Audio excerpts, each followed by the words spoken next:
Sudah 1 hari penuh kita menyusuri sungai ini. Jangankan sebuah kampung, sepotong manusia pun tidak kita jumpai. Sabar, Harnum. Ayo kita terus ke hilir. Biasanya di Muara suka ada kampung nelayan. Kita sudah terlalu jauh dari sasaran semula, Kamita. Nanti kita bisa kehilangan arah. Nanti di seberang sungai, kita bisa bertanya pada orang yang kita jumpai. Percayalah, tidak akan kesasar. Pelan-pelan saja, tidak usah tergesa-gesa. Makanya, kalau bepergian itu jangan bawa kuda. Jadi kalau mau nyebrang sungainya ya tidak berabe. Jalan kaki? Wah, bisa 3 tahun baru sampai. Aku yang sudah tua saja jalan kaki. Masa kalian yang masih muda-muda tidak kuat? Bukan soal kuat atau tidak kuat, Rawon. Tapi kami memburu waktu. Mau ngejar apa sih kalian ini?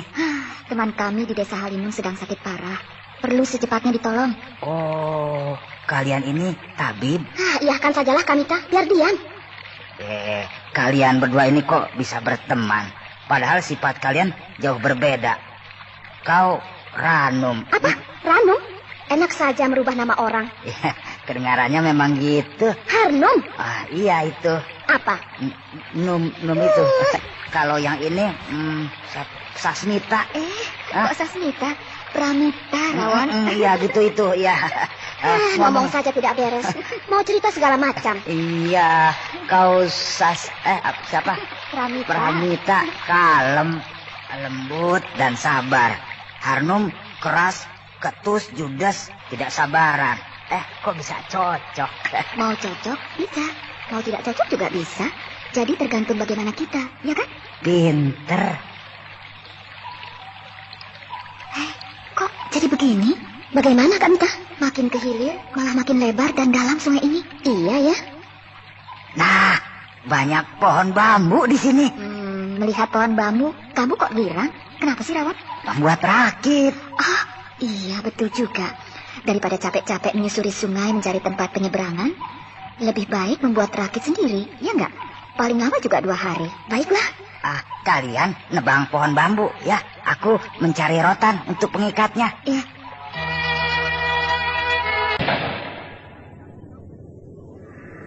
Ya, bagus. Semua ilmu kedikjayaan yang aku miliki sudah kembali dengan sempurna. Aku sudah kembali menjadi Brahma yang utuh. Brahma yang pendekar. Brahma yang raja. Ya, sekarang aku sudah berani masuk ke dalam ruangan pribadi kakek Astagina. Sebab aku pasti sudah bisa menggempur penutup pintu ruangan rahasia tersebut. Ya, sekarang aku masuk ke dalam gua.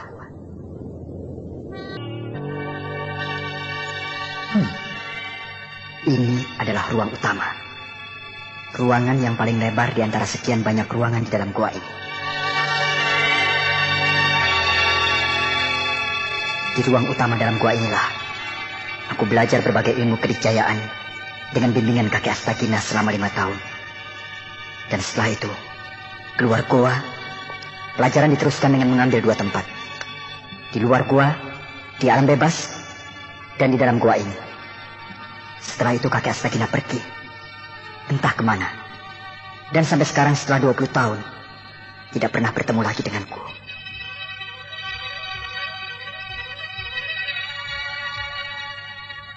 Tapi peninggalan kakek Astagina masih banyak yang disimpan di dalam gua ini. Baik berupa buku-buku ataupun senjata.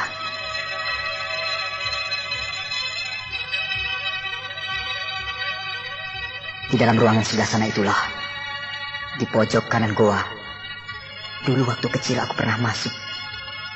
Dan di dalam ruangan yang merupakan kamar pribadi kakek Astagina itu, aku melihat banyak buku-buku dan berbagai jenis senjata tajam.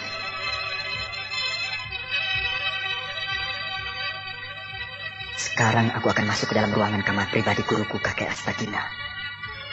Bukan aku lancang dan tidak menghormati guru.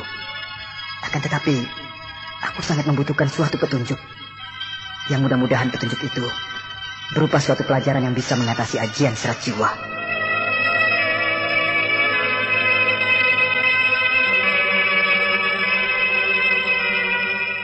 Ajian serat jiwa.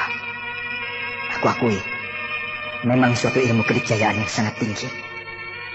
Tapi karena dikuasai oleh orang yang tidak bertanggung jawab seperti Kartika, aku khawatir ajian serat jiwa dipergunakan untuk maksud jahat, maka aku berkewajiban harus bisa mengalahkan ajian serat jiwa. Ya, untuk bisa masuk ke dalam ruangan kamar pribadi kakek Astagina, aku harus melompati kolam lumpur bergolak yang terletak di pojok sebelah kanan gua ini.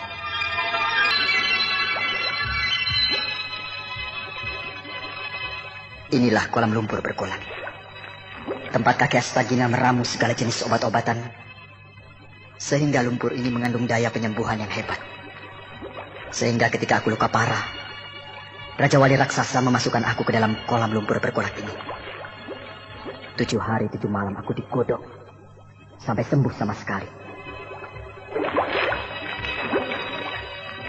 Ya, aku harus melompati kolam lumpur bergolak ini untuk bisa sampai di pintu rahasia kamar pribadi guruku.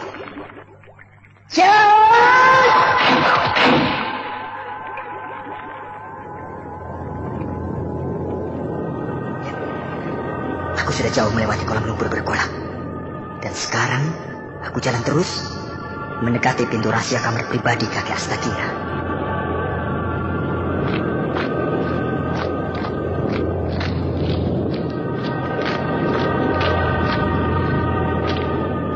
Ya, inilah pintunya.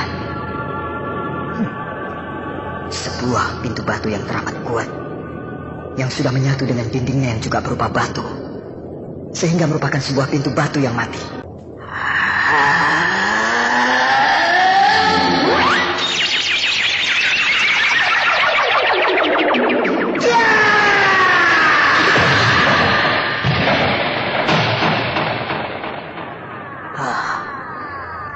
Begitu telak ya tanganku yang berisi ilmu pukulan tapak seketi menggempur pintu batu itu dengan sempurna, sehingga hancur berantakan.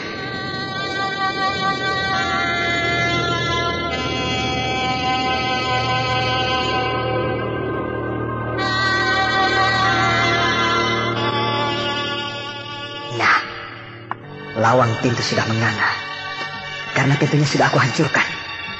Baik, aku segera masuk ke dalam ruangan pribadi kamar rahasia kakek Astagina.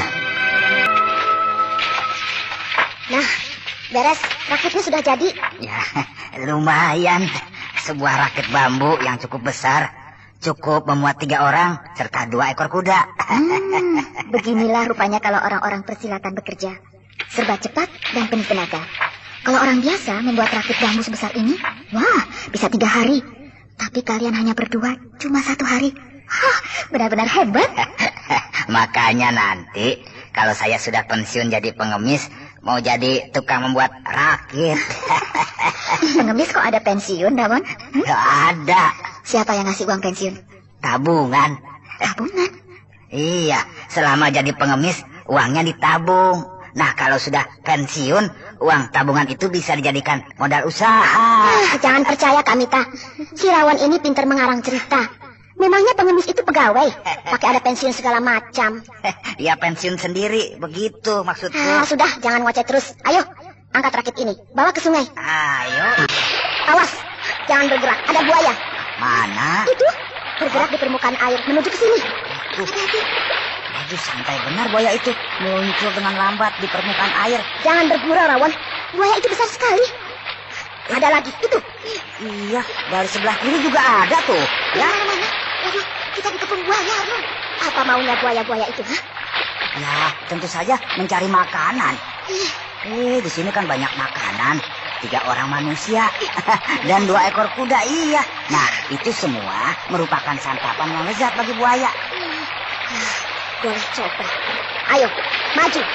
Maju semuanya. Lebih dekat lagi. Belum tahu siapa Harnum buaya-buaya itu. Ya! Tajam sekali pedangnya, Harnum. Aduh, sekali sahabat tubuh buaya itu putus jadi 2. Ayo, ke sini semua.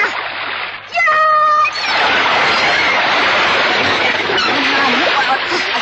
Bah, yang mati banyak. Tapi datang lagi. Malah semakin banyak. Celaka. Mungkin kita berada di markas buaya. Markas buaya? Memangnya pasukan perang punya markas? Maksudku, sarang-sarang buaya, Rawan. Di bawah rakit kita ada buaya. Celaka, rakit kita digigit-gigit dan diguncang-guncang. Ya! Kita bisa terbalik. Terbalik tidak mungkin. Tapi kalau tali kemali mengikat rangkaian bambu digigit-gigit terus, rakit kita bisa cerai-berai. Aduh, bagaimana ini Harun? Kita berada di tengah, ke tepi sungai masih jauh. Aduh, kalau tenggelam, kita jadi santapan buaya-buaya itu. Aduh, jauh.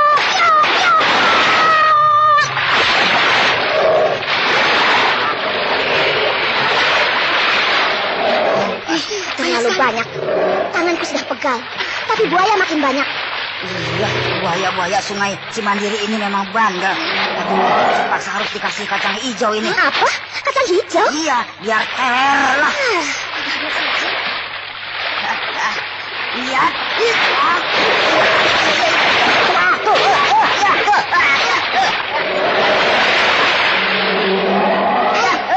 Buaya-buaya itu dikalikan.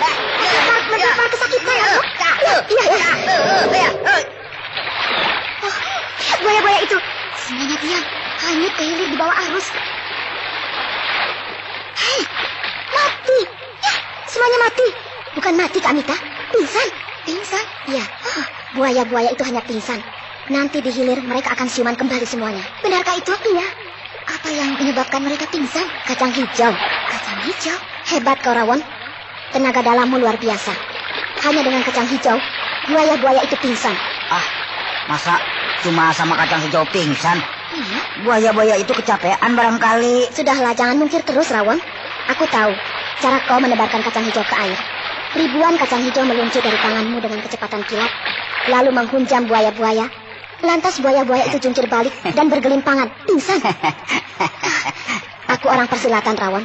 Pandangan mataku tidak bisa kau kelabui. Iya, iyalah, kau benar. Lalu, kau membawa kacang hijau mentah?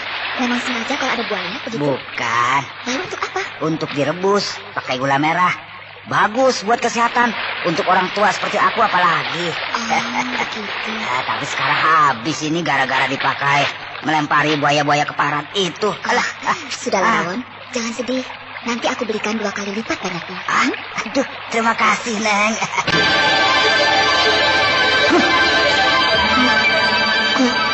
Guru, kakek Astagina. Kakek Astagina sedang duduk bersemedi di pojok ruangan itu.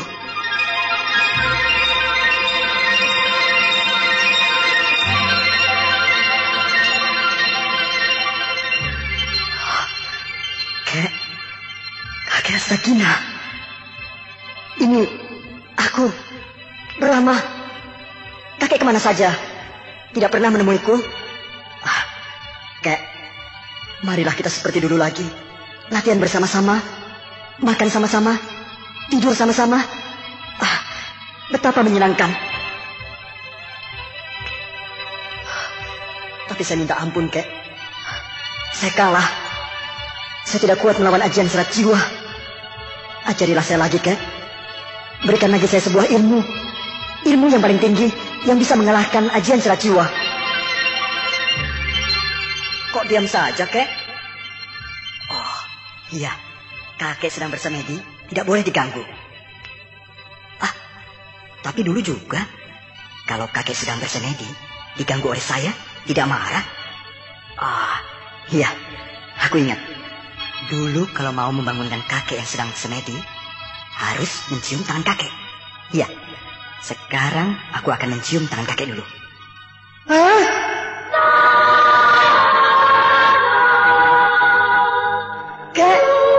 Kakek Sagina. Kenapa roboh? Apakah kakek sakit? Terguling disentuh sedikit saja? Kakek.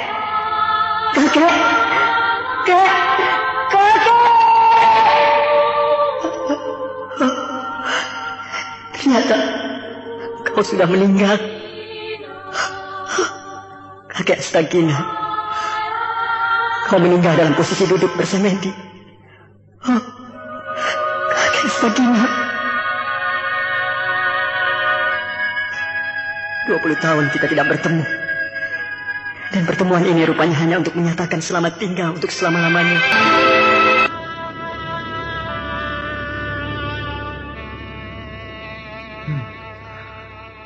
Batu kecil persegi 4 tempat duduk kakek Astagina ini masih saja tetap seperti dulu. Licin dan hitam mengkilat. Apa salahnya aku duduk di atas batu ini? Bukankah penguasa tunggal Goa Pantai Selatan sudah meninggal? Dan aku adalah murid tunggalnya sebagai pewaris yang syah. Iya, aku akan duduk di atas batu ini. Anggap saja kursi singgasana kerajaan. Ya. Hah? Oh, pecah. Oh, batu ini pecah. Hancur berantakan. Remuk sama sekali.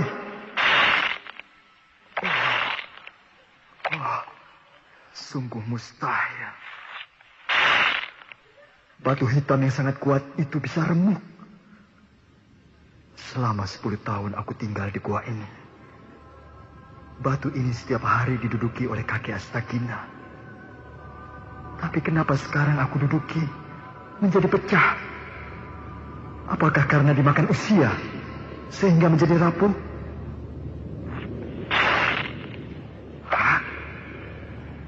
Buku. Buku apa ini?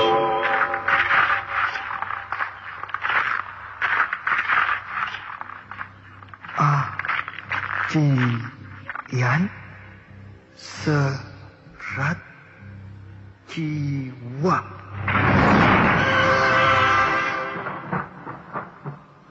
Ajian Serat Jiwa. Sekarang aku menemukan buku Ajian Serat Jiwa dari dalam batu tempat duduk kakek Astagina. Ternyata batu hitam tempat duduk kakek Astagina itu merupakan sebuah peti. Ya, peti batu yang tipis. Sungguh menakjubkan. Bagaimana caranya membuat peti dari batu? Sama sekali tidak terlihat sambungan-sambungan, sebagaimana halnya sebuah peti dari kayu. Apa dibolongi, lalu dikeruak-keruak? Tak tahulah aku. Yang penting sekarang aku sudah memegang buku Ajian Serat Jiwa. Ya, aku harus mengaturkan terima kasih kepada guru kakek Astagina almarhum.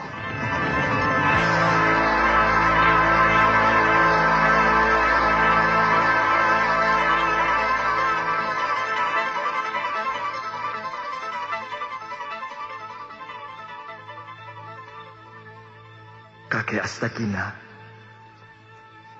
saya yakin kakeklah yang menyediakan buku ini untuk saya. Terima kasih, Kek. Dari dulu kakek selalu baik kepada saya. Setiap saya mendapat kesulitan, kakek selalu membantu. Dan sekarang saya sedang berduka sebab dikalahkan oleh seorang musuh yang memiliki ilmu yang sangat tinggi, yang menguasai Ajian Serat Jiwa. Kakek juga langsung membantu saya dengan memberikan buku Ajian Serat Jiwa ini. Terima kasih, kakek Astagina.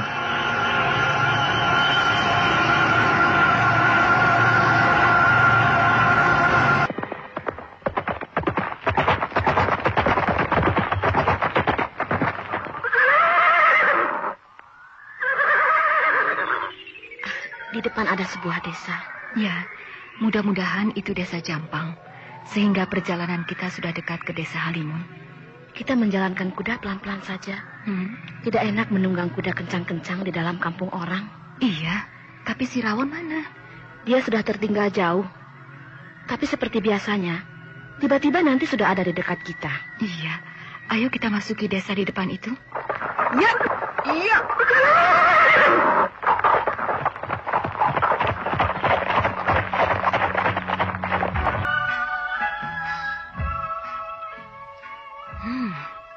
Desa ini keadaannya serba sedang. Rumah-rumah penduduk tidak bagus, tidak jelek.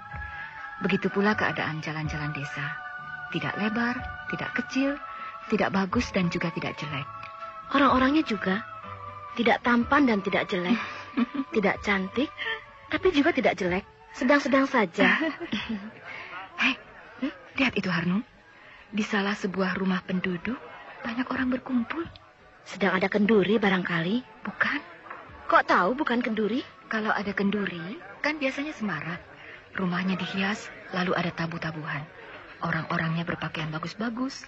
Wajahnya mereka nampak, ya, ceria. Tapi ini sebaliknya. Suasananya nampaknya suram. Wajah-wajah mereka nampak muram durja. Malah ada beberapa orang perempuan yang menangis terisak-isak. Ada kematian. Iya. Kita lewat saja terus.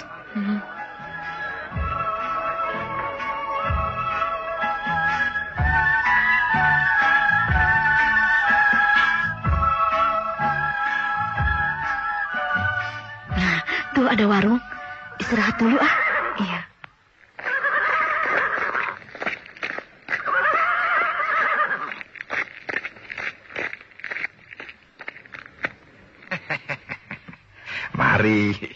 Mari, silahkan duduk, Neng. Terima kasih, Pak. Saya ini Pak Jamal, pemilik warung ini. Oh ya? Iya. Kamita, pemilik warung ini kelewat ramah.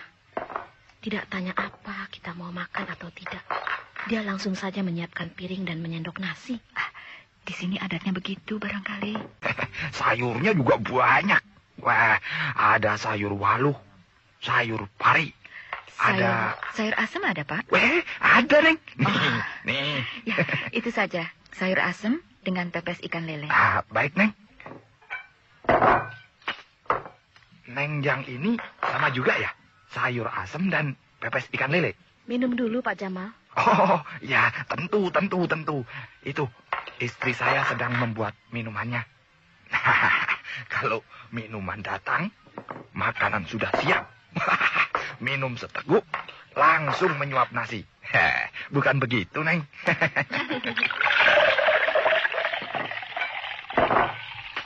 Kamita, Apa? si Rawon Mana? Tuh. sedang berjalan menuju ke sini. Iya. Kalau dia datang, biarkan saja. Pura-pura tidak kenal. Jangan begitu kasihan kan? Mintanya begitu kok. Kalau di depan orang banyak, kita harus pura-pura tidak kenal. Kalau tidak ada orang, baru kita akrab. Iya. Aneh benar sifat si Rawon itu ya. Untuk menjaga agar kita tidak malu barangkali. Selamat siang, Neng. Selamat siang. Ayo, Sarah. Siang-siang mengemis. Ya, kapan kalau mau ngemis ya subuh-subuh barangkali ya. Sudah, sana, pergi. Biarlah Pak Jamal. Tolong bungkuskan nasi lengkap dengan lauk pauknya untuk dia. Iya. Jangan, Neng. Nanti dia itu tuman. Pengemis ya, jangan dikasih hati. Nanti keenakan dia. Dasar pemalas. Sekali ini saja, Pak. Lain kali tidak. Iya deh, baiklah.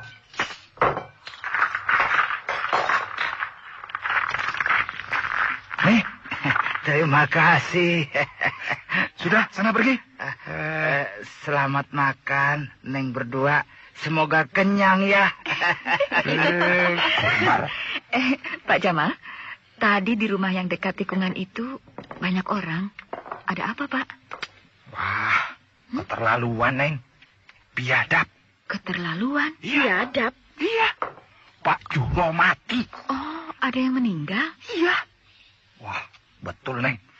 Pak Juro yang mati. Tapi matinya tidak wajar. Tidak wajar Tidak bagaimana? wajar.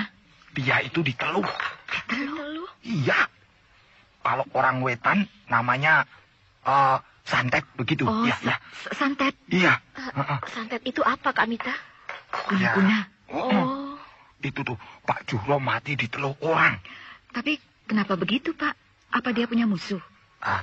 Begini ya. 3 hari yang lalu Pak Juro ribut dengan orang. Perkara itu kerbau. Perkara kerbau. Iya. Begini ya, Neng ya. Si Eman itu seorang anak kecil. Dia mengembala kerbau. Nah, maklum ya, anak kecil. Dia bukannya mengawasi kerbau yang dia gembalakan. Malah main perang-perangan dengan temannya. Waduh, akibatnya kerbaunya nyelonong ke sana kemari. Nah, kebun ketimun Pak Juhro diranjah. Aduh. Habis-habisan dah. Ketimun yang sebentar lagi mau dipanen itu, habis semua. Aduh. Rusak semuanya, diinjak-injak oleh si Kerbo si Eman itu. Iya. Nah, Pak Juhro kan marah. Si Eman ditempeleng. Wah, si Eman ngadu sama bapaknya. Tapi rupanya bapak si Eman itu, ya entah takut atau memang merasa salah ya Neng ya. Tidak melawan sama Pak Juhro. Besoknya Pak Juhro langsung sakit. Perutnya Neng, perutnya kembung segede tempayan. Dan tadi pagi meninggal. Begitu ya. Tidak diobati, Pak? Wah, sudah. Oleh dukun. Tapi terlambat, Neng.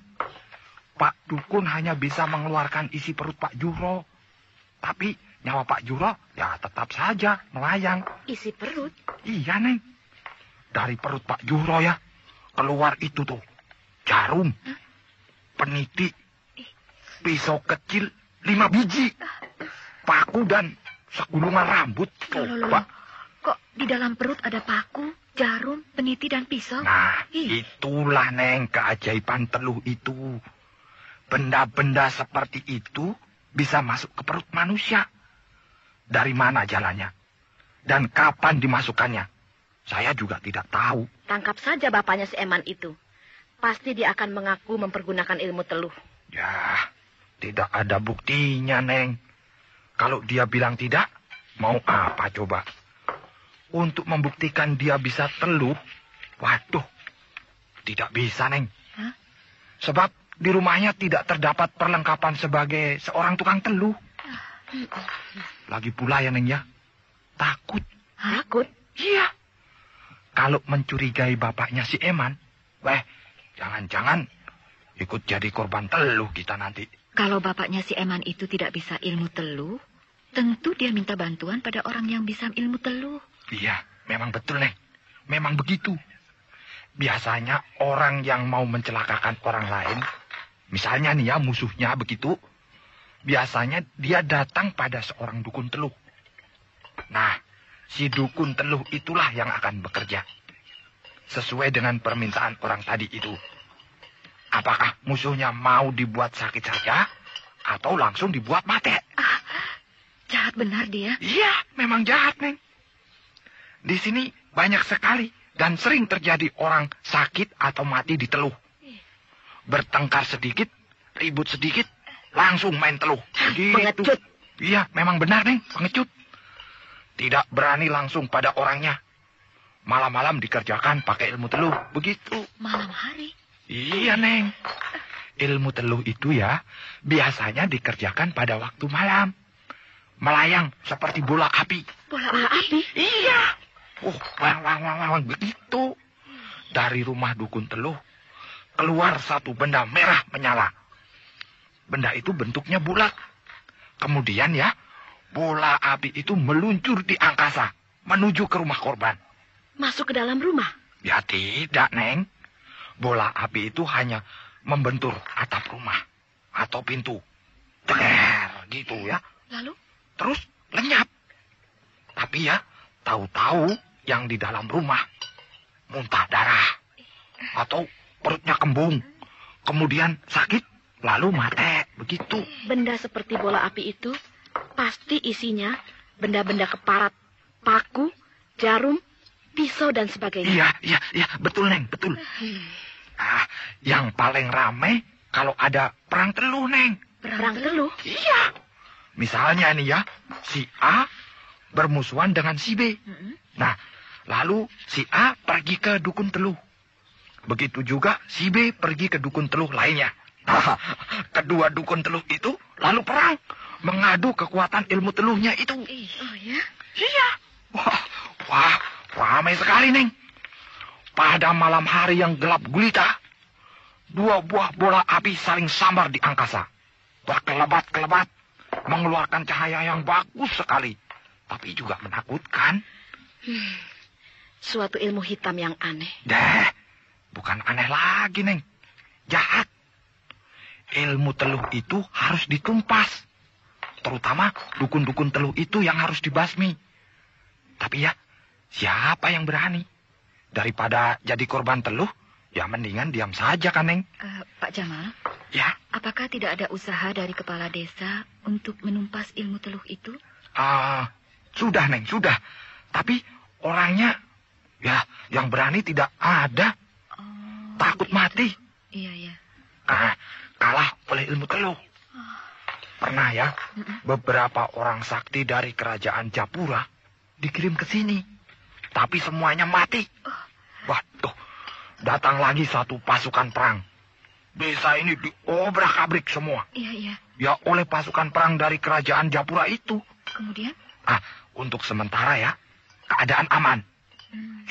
Tapi Kamita, kita harus menolong orang-orang desa ini. Iya. Ilmu teluh yang bersifat tersembunyi itu, bagaikan duri dalam daging bagi penduduk, membuat mereka tidak bebas berperilaku. Tapi jangan, Harno. Bahaya. Nampaknya memang sangat berbahaya. Tapi saya harus bertindak. Saya harus menumpas kejahatan, apapun jenisnya. Rawan? Waduh, seorang pendekar memang harus begitu. Kejahatan harus ditumpas. Itulah panggilan jiwa pendekar. Pasti kau mendengarkan pembicaraan kami dengan Pak Jamal, pemilik warung nasi itu. Iya.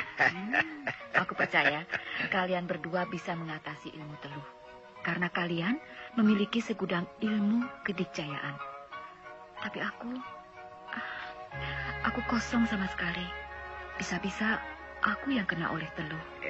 Jangan takut. Pakai ini nih. Apa ini, Rawan? Benda kecil segi 4 dibungkus pakai kain putih. Apa Isim. Isim? Iya, isim itu sebangsa jimat. Ya. Oh, jimat?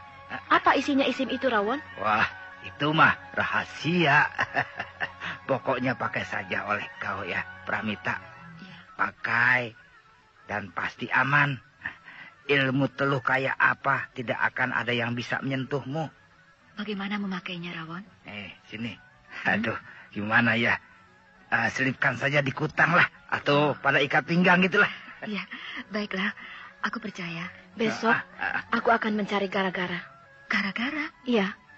Aku akan mencari kerbau bapaknya si Eman. Lalu aku bacok pakai pedang sampai mati.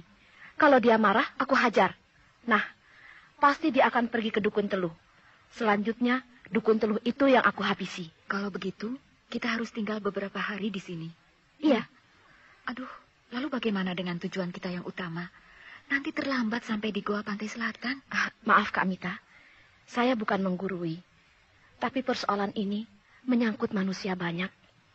Penduduk desa yang tidak berdaya sedang terancam oleh tangan-tangan jahat. Memang benar, keselamatan Kakang Brahma juga maha penting artinya bagi kita. Tapi Kakang Brahma seorang yang dikjaya. Sedikit banyak dia akan bisa menolong dirinya sendiri. Lagi pula dia didampingi oleh burung Raja Wali raksasa, di mana menurut keyakinan kita, Raja Wali itu bukan burung biasa. Jadi Kakang Brahma cukup aman berada di dalam lindungan Raja Wali.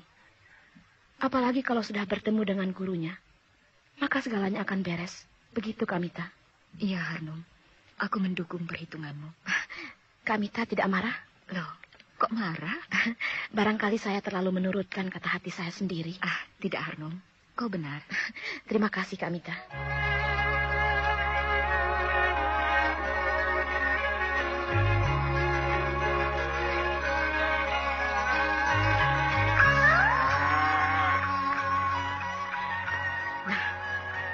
Kita sudah sampai di tegalan rumput. Waduh. Banyak kerbau sedang makan rumput ya. Pak Jamal? Iya, Neng. Yang mana kerbau Pak Eman itu? Itu, Neng. Yang besar itu. Wah, semuanya juga besar, Pak. Gimana?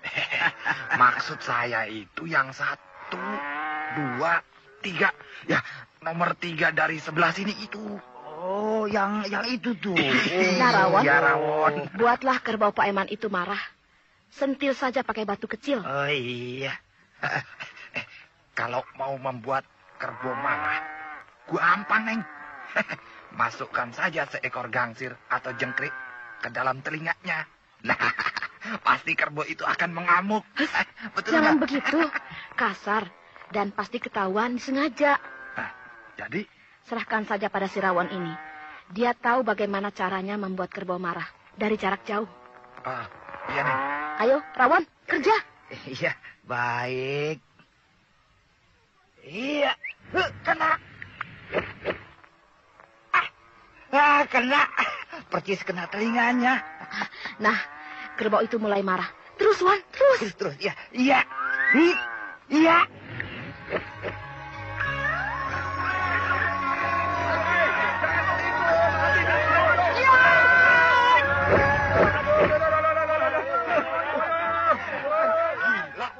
Sekali sapet, leher kerbau itu putus. Wadah. Orang-orang yang sedang kerja di sawah itu semuanya jadi bingung ya. Wah. Kenapa? Pak Eman, masih marah besar nih. Siapa yang membunuh kerbauku? Hah? Siapa? Kenapa kau membunuh kerbauku? Dia yang menyerangku. Menyerang? Tanyakan saja pada orang-orang itu. Kenapa kau membunuh kerbauku? Kerbau mau mengamuk, mau menabrak aku. Bohong. Kerbauku tidak pernah mengamuk. Tanyakan pada orang-orang itu. Kenapa kerbauku mengamuk? Tidak tahu. Pasti ada yang jahil. Memasukkan gangsir ke dalam telinganya. Enak saja menuduh. Aku baru datang mau ke sana. Lewat jalan ini. Tiba-tiba kerbaumu menyerangku. Siapa yang memasukkan gangsir ke dalam telinga kerbauku?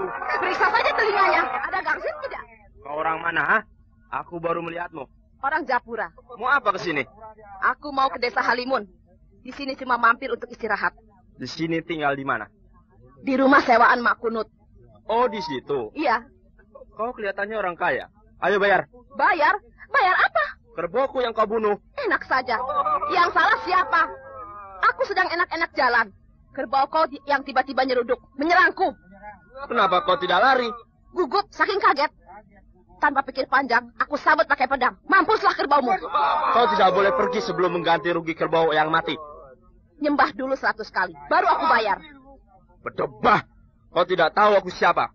Nih, Pak Eman, paling kaya di desa ini. Kalau sudah kaya, kenapa minta duit sama aku? Tidak menghormati orang tua. Orang tua macam apa kau? Bukan untuk dihormat, tapi dihajar. Hah? Kurang ajar. Sudah kena. Kau melawan ya? Melawan ya? Iya.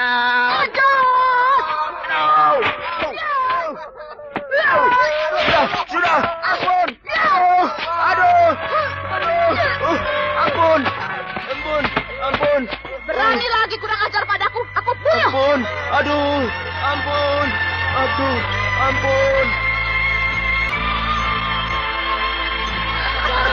Begitu tangan Pak Eman melayang ke pipiku, aku menunduk sedikit. Lalu aku gahet kakinya. Gedebuk. Pak Eman jatuh tertelungkup di tanah. Mukanya persis kena kotoran kerbau. Dia cuci muka dengan kotoran kerbau. Iya, aku bisa bayangkan betapa malunya Pak Eman itu. Ditonton orang banyak, dihajar bakbuk oleh Harnum. Sungsang sumbel, jungkir balik, ampun kasihan. Aduh. Kau kelewatan, Harnum. Kerbau mati orangnya dihajar. Dia lebih jahat lagi, Kamita. Membunuh Pak Juhro yang tidak berdosa dengan cara yang keji. Diteluh. Iya benar. Lagi pula, kerbau Pak Eman itu kan tidak terbuang percuma. Bisa dimakan. Iya, nanti malam pasti ada yang datang. Siapa?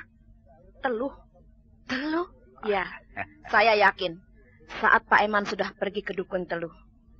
Dan nanti malam saya akan dikerjakan oleh Dukun Teluh itu. Iya, kita tunggu bersama-sama nanti malam kedatangan Teluh itu. Lebih baik tidak usah ditunggu. Sekarang saja diselesaikan. Maksud Kak Mita? Pak Eman diintip, lalu diikuti kemana perginya.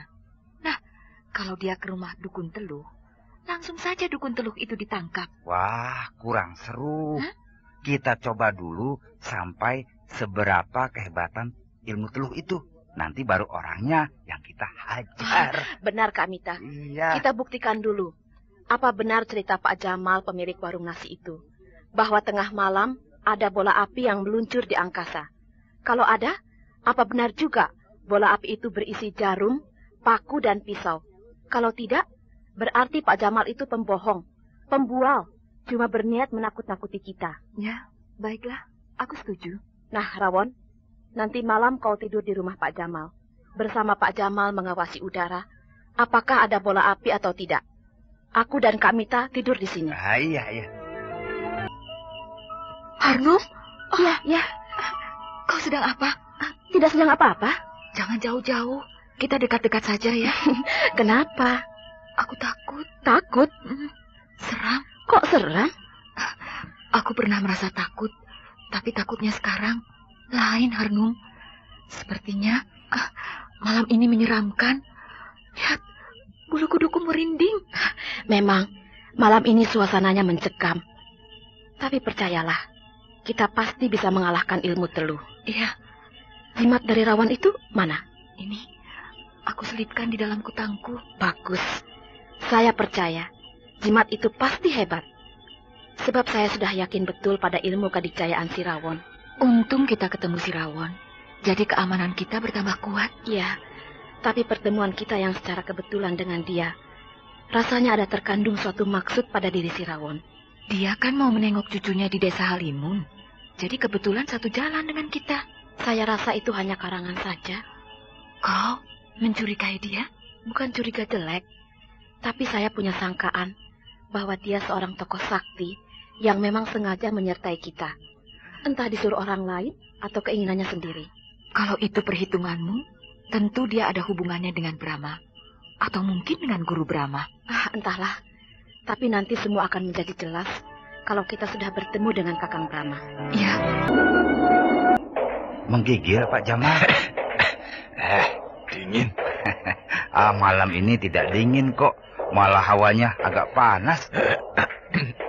Takut ya? Iya. Bulu kuduk saya ini merinding. Kenapa takut?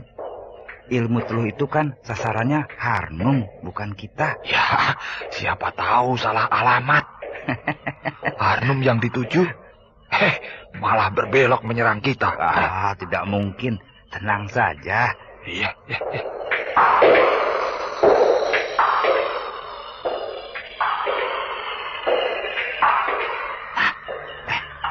Benar itu Pak Jamal. Tuh.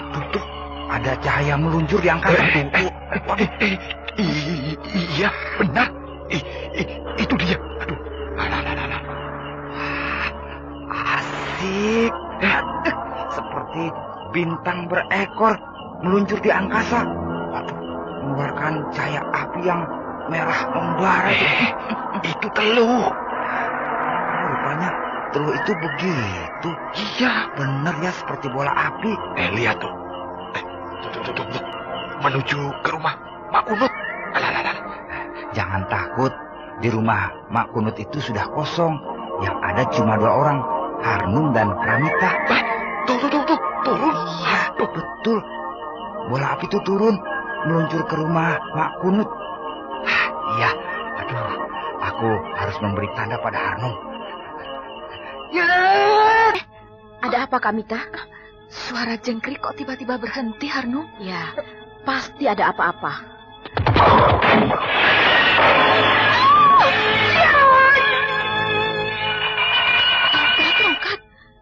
Tongkat kayu punya si Rawon. Iya, benar. Itu tongkat kayu si Rawon. Siap, Kak Mita. Si Rawon sudah memberi tanda akan datang bahaya. Teluh? Ya, ilmu teluh itu mau datang. Cepat, Kak Mita. Diharap. Ya.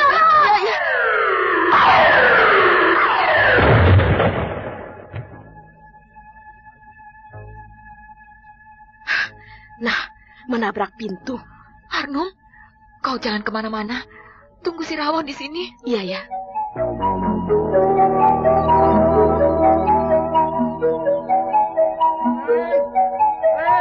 Neng Harnum, buka pintunya, Neng. Pak Jamal. Iya, buka, Neng. Saya dan Rawon. Sebentar, Pak Jamal.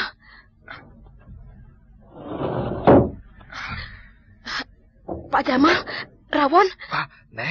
Neng berdua tidak apa-apa kan? Tidak. Tuh, itu sedang dipegang oleh Rawon tuh. Hah? Rawon? Mana? Ini lihat tuh. Gulungan rambut? Gulungan rambut ini yang menabrak pintu. Jadi yang dinamakan teluh itu ya gulungan rambut ini? Di dalam gulungan rambut itu ada isinya. Oh ya? Coba dibuka.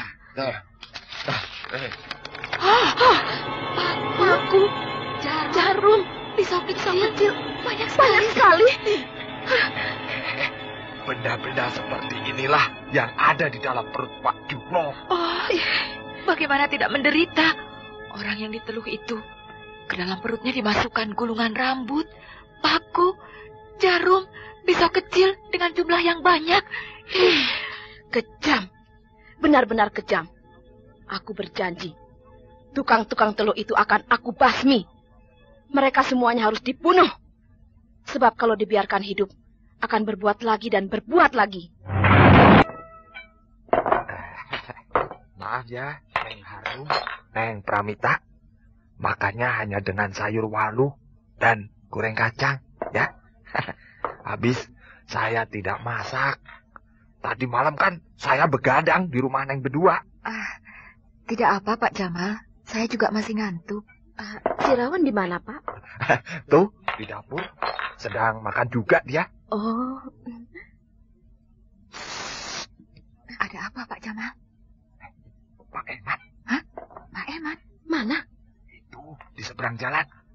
Sekarang sudah masuk ke rumah si Jontrot. Mau apa dia? Pasti tadi dia ke rumah Mak Kunut.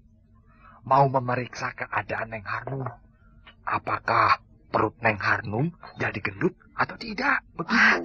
Kalau begitu, saat ini di rumah si Jontrot, dia sedang mengawasi ke sini, melihat keadaan perut kau, Harnum. Ya. Dan dia jadi bingung setengah mati. Kok aku masih sehat, segar bugar? Iya. Malah sedang makan dengan lahap.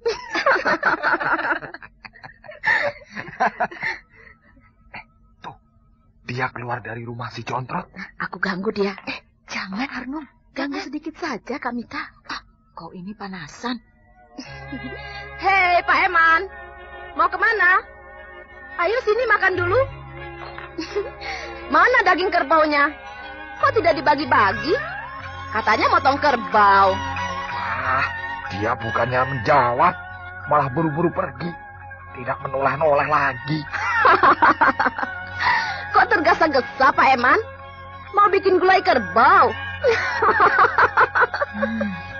Kelihatan sekali kalau dia merasa heran dan bingung. Melihat teluhnya yang dikirim tadi malam tidak mempan, Harna. Rawon. Mana dia? Rawon? Coba saya lihat ke dapur dulu.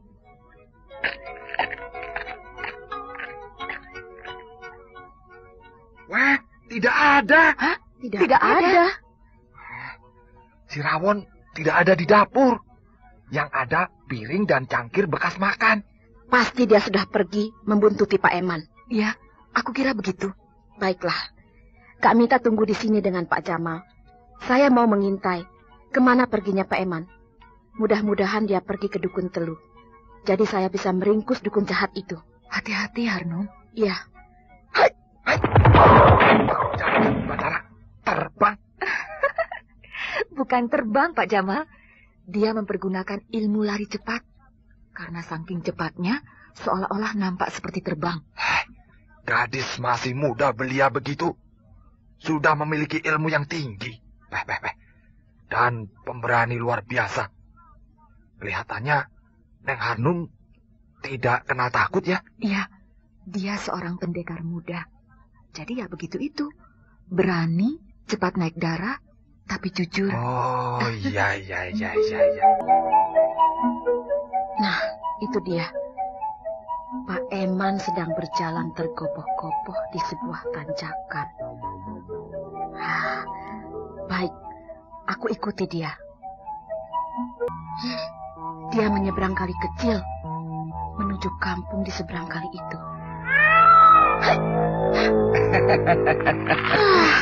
Kau bikin kaget saja. Arnum, aku sudah menduga kau pasti akan mengikuti Pak Eman itu. Kau juga bukan? Iya. Nah, ayo kita ikuti Pak Eman si tukang teluh itu. Kampung di seberang kali itu memang cuma 5 rumah. Kalau memang di kampung itu ada dukun teluh, kira-kira rumah yang mana dari kelima rumah itu? Ya, kita lihat saja ke rumah yang mana Pak Eman masuk. Iya. Nah, itu Pak Eman muncul dari kali. Iya. Ayo kita gempur rumah itu. Sabar. Belum tentu rumah itu rumah dukun teluh. Siapa tahu rumah saudaranya Pak Eman atau rumah istri mudanya. Iya. Kalau main gempur, nanti malah kita disangka garong alias perampok. Kalau begitu, kita intip. Masuk saja lewat belakang ke dapur. Kalau ada orang, totok saja jalan darahnya, biar jadi patung. Jangan, riskan. Sebelum ditotok, dia keburu menjerit kan berabe. Habis dari mana lagi? Dari kolong. Kolong? Rumah itu kan rumah panggung, kolongnya cukup tinggi. Nah, dari kolong rumah itu kita bisa mendengarkan percakapan antara Pak Eman dan dukun teluh. Kalau di kolong rumah ada kandang ayam atau kambing, malah kacau. Sudah, kita lihat dulu keadaan rumah itu. Kalau di kolongnya tidak ada ayam atau kambing, atau bebek, atau angsa, ya atau apa saja, hewan ternak lainnya, baru kita menyelinap. Ya. Rawan, tidak ada. Kolong rumah panggung itu bersih. Bersih. Tidak ada satupun hewan ternak ada di situ. Iya, bagus. Ayo, kita menyusup ke kolong rumah panggung itu. Ayo. Iya.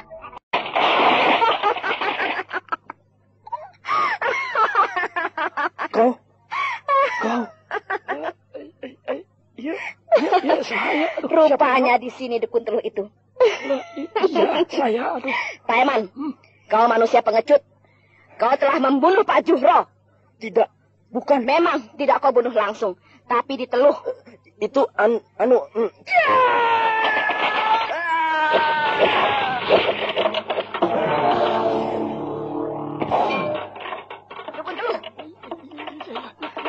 Nasibmu akan seperti Pak Eman. Perutmu robek dan ususmu terburai. Jangan, Neng. Katakan, berapa orang dukun teluh di desa ini? Dan sekitarnya, siapa saja mereka itu? Ampun, Neng. Katakan. Iya. Mang Kiwal. Ya, siapa lagi? Pak Tabri. Si Oncor. Jam Hari. Ya. Sakuda. Terus? Ya, itulah. Ya!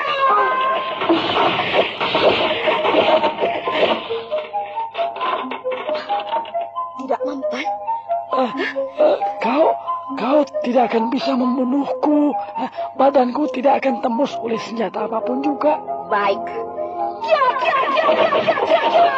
Keluarkan semua ilmu kenijayaanmu.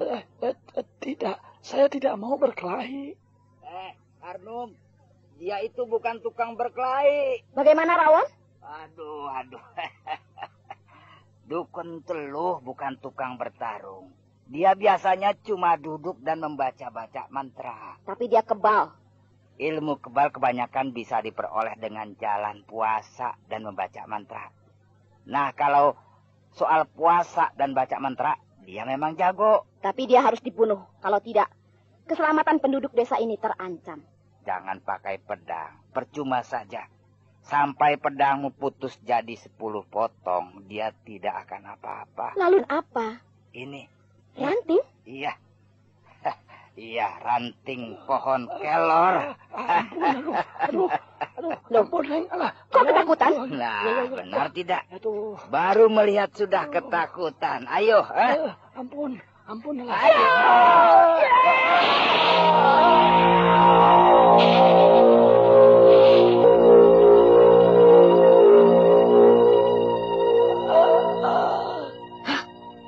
Badannya hancur. Tulang-tulangnya remuk. Nah, berarti dia itu permatinya oleh pohon kelor. Maksudmu? Ya, maksudnya itu. Orang yang kebal tidak mempan dibacok, ditikam, dan diapakan saja tidak mati. Biasanya punya kelemahan. Kelemahannya itu macam-macam. Oleh pohon talas. Pohon talas? Iya, pohon talas yang sudah busuk. Nah ini cukup dilemparkan saja kepadanya, pasti dia mati. Aneh. Aneh memang. Dan ada juga yang matinya oleh kedebong pisang. Kedebong pisang? Kedebong pisang ada. Tuh coba dipukul oleh kedebong pisang langsung bes. Dan rupanya dia permatinya oleh pohon kelor. Iya. Ya. Cuma disabet oleh ranting pohon yang kecil itu. Tubuhnya remuk. Remuk, iya. Kalau tadi dia tidak mati juga meskipun disabet oleh ranting pohon kelor, lalu bagaimana? Aku sudah menyiapkan pohon talas dan kedebong pisang. Tuh, ada disimpan di luar. Untung ada kau, Rawon. Kalau tidak, aku bisa bingung setengah mati. Sudahlah, sekarang kita satroni dukun-dukun teluh yang lainnya. Gimana? Kita bawa dulu mayat Pak Eman dan dukun teluh ini. Sembunyikan di suatu tempat. Untuk apa? Untuk dikumpulkan dengan mayat-mayat dukun teluh yang lainnya. Lalu mayat-mayat itu kita pajang di rumah kepala desa. Sebagai tanda bahwa ilmu teluh di desa ini sudah kita basmi. Bagus kalau begitu. Ayolah.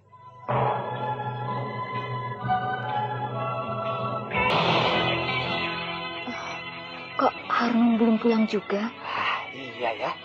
Hari sudah hampir sore lagi. Jangan-jangan dia mendapat kesulitan. Tapi kan Neng Harnum itu jago. Biar begitu, kalau sedang apes bagaimana? Wah, iya ya. Ada suara kentongan. Aduh, kentongan Pak Jumawa. Siapa Pak Jumawa? Kepala desa. Ada apa ya? Kentongan dipukul seperti itu. Itu sebagai tanda penduduk desa semuanya harus kumpul di depan rumah Pak Jumawa. Mita, Jamal. Rawon. Ayo, sana cepat kumpul di rumah Pak Jumawa. Harnum mana? Sudah ada di rumah Pak Jumawa. Akan ada apa sih? Harno mau pidato katanya. Pidato? Iya. Ayah, sudah kita ke sana. Iya.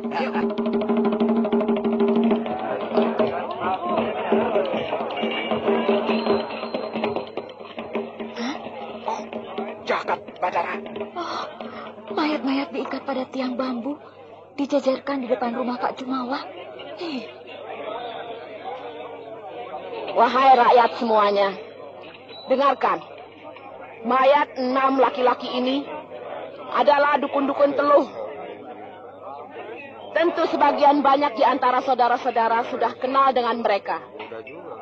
Ini Kiwal, ini Tabri, ini Oncor, ini Jamhari, ini Sakuda, dan ini Pak Eman. Semuanya dukun teluh kecuali Pak Eman. Kenapa Pak Eman saya bunuh? Sebab dia manusia jahat. Dia telah membunuh Pak Juhro dengan ilmu teluh. Barang-barang bukti seperti jarum, paku, dan pisau-pisau kecil itu dijajarkan di atas lantai teras. Saudara-saudara nanti boleh melihatnya.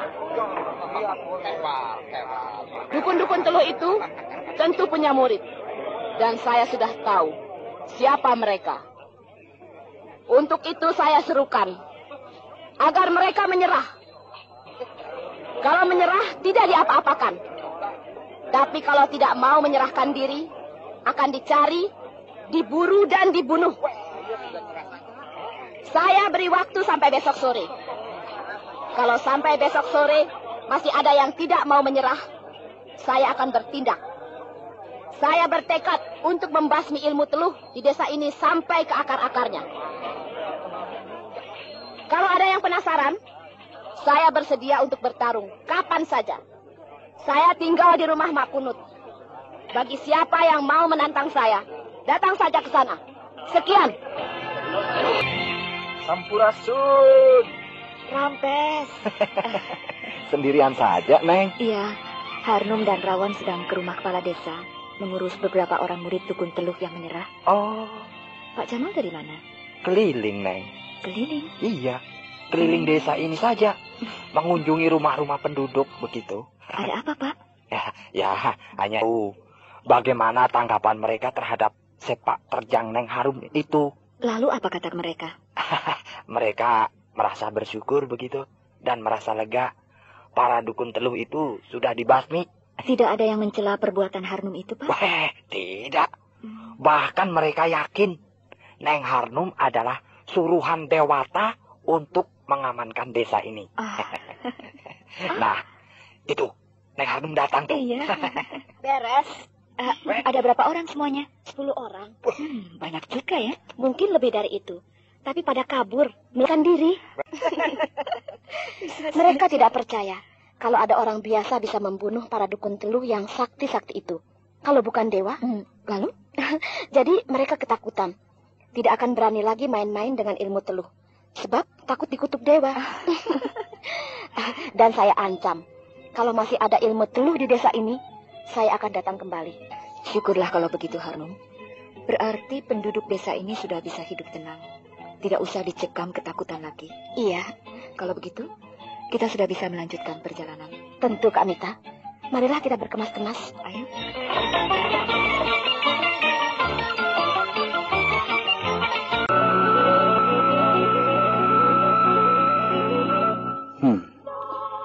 Di dalam buku ajian serat jiwa ini, seluruhnya ada 10 tingkatan. Setiap tingkatan memiliki daya kekuatan yang berbeda-beda, sesuai dengan tingkatan itu sendiri. Semakin rendah tingkatannya, daya hancurnya semakin kasar.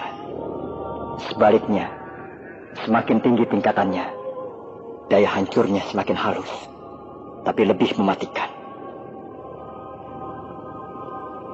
Ketika aku dikalahkan oleh Gardika, daya gembur ajian serat jiwa yang dipergunakannya memiliki daya hancur yang kasar. Berarti Gardika belum mencapai tingkatan yang paling tinggi. Mungkin dia baru sampai tingkatan ke-5. Di balik itu semua, aku benar-benar manusia yang paling tolol di dunia ini. Padahal sebenarnya aku sudah menguasai ajian serat jiwa menurut buku ini.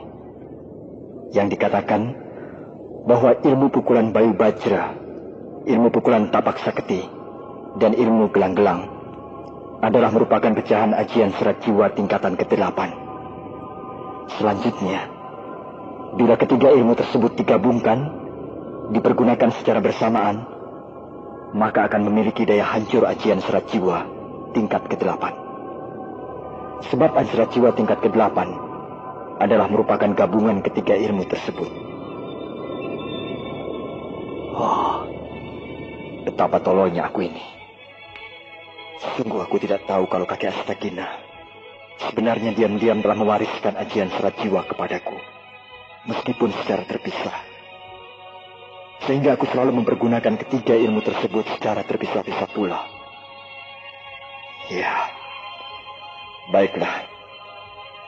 Aku akan mencoba menggabungkan ketiga ilmu tersebut menurut petunjuk buku ajian serat jiwa ini.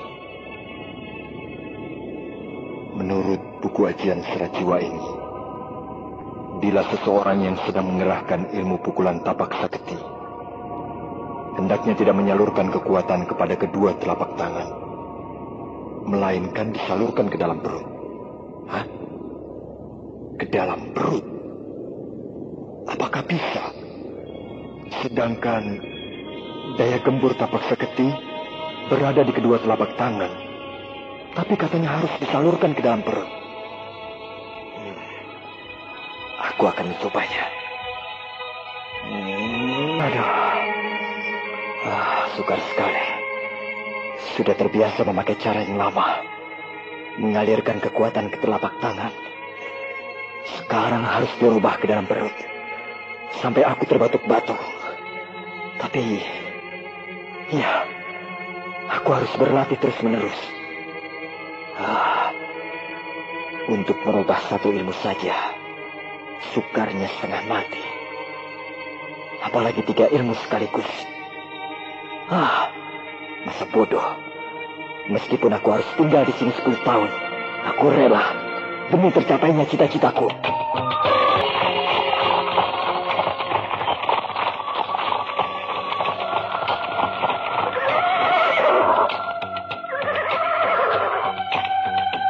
Kamita, itu dia Sungai Ciletuh. Iya, menurut Pak Jamal, di dekat muara ada tempat penyeberangan dan ada penyewaan rakit. Ayo kita ke hilir. Ayo. Hiya, hiya. Nah, Itu tempat penyeberangan. Ya. Ada 2 buah rakit yang besar. Yang satu sedang dipakai. Ayo kita dekati yang satu lagi. Iya.